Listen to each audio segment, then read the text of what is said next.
here at the West End Food Co-op on Seedy Saturday. Being local is one of the issues, one of the main focuses. In fact, being local is really not far from the tree, is it, guys? No, certainly.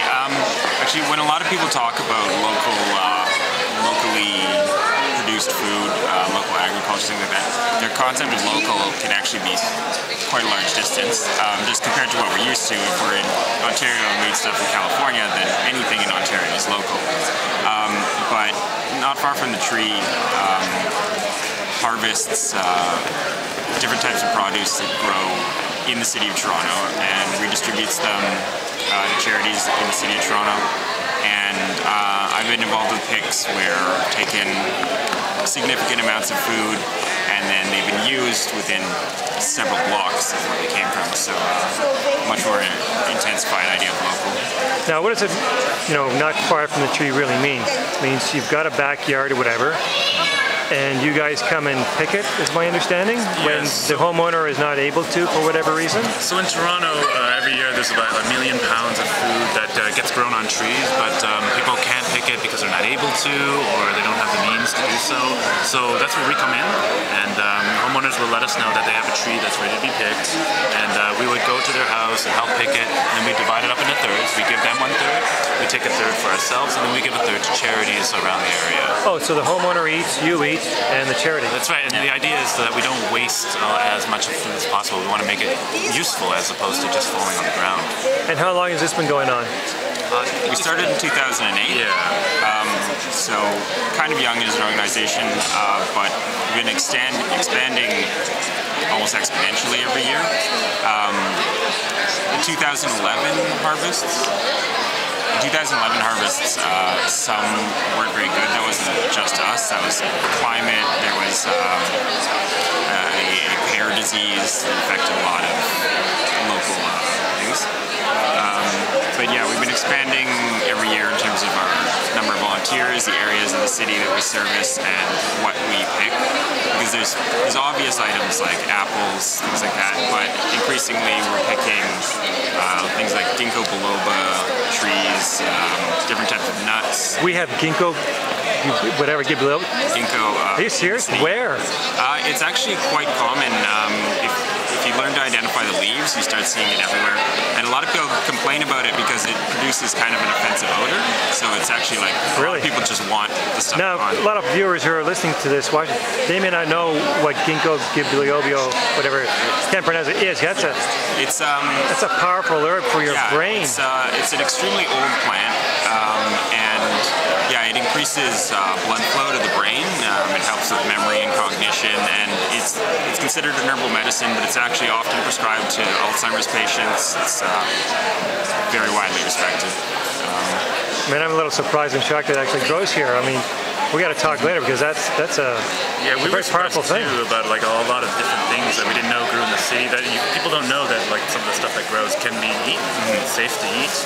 Mulberries, blueberries, grapes, cherries, sour cherries, pears, apples. There's a whole list of fruits that are available in our city, and this is our area right now. We started in 2008 with Ward 21. Now we're expanding, and now we pretty much have all of South Toronto. But we're hoping to expand further as we get more and more volunteers every year. What are some of your most interesting crops you've harvested? The past 2 years we've been doing maple trees, tapping maple trees. Teaching people how to collect and process the sap, and also we've been having events, a lot of them family oriented, where we take the sap, we're working on boiling it down, combine that with some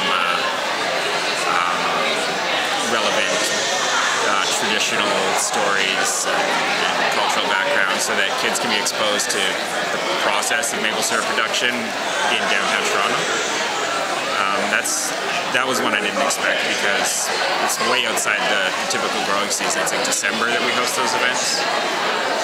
I noticed here on your flyer here, we're, every year in Toronto, we're producing 1.5 million pounds of fruit, most of it going to waste. That's a huge number. Yeah. So is it like GTA, or how far? What's the perimeter? We right now work around the Toronto area, but we're trying to definitely expand into GTA. But it's a slow process. I mean, in try to do everything by bicycle, by the way. So we don't use cars to transport this stuff. We have cargo bikes that people go ride to and from the sites, carry the thing in the basket, and so that we try to do everything as sustainably as possible. Well, I was going to crack a joke saying you probably remember where all these locations are by heart because they're reading ginkgo, gibliobio, whatever it's called, right? Okay, this is very interesting. To find out more information, your website would be? Yeah, notfarfromthetree.org. And you can sign up your tree there, or you can register to be a volunteer member.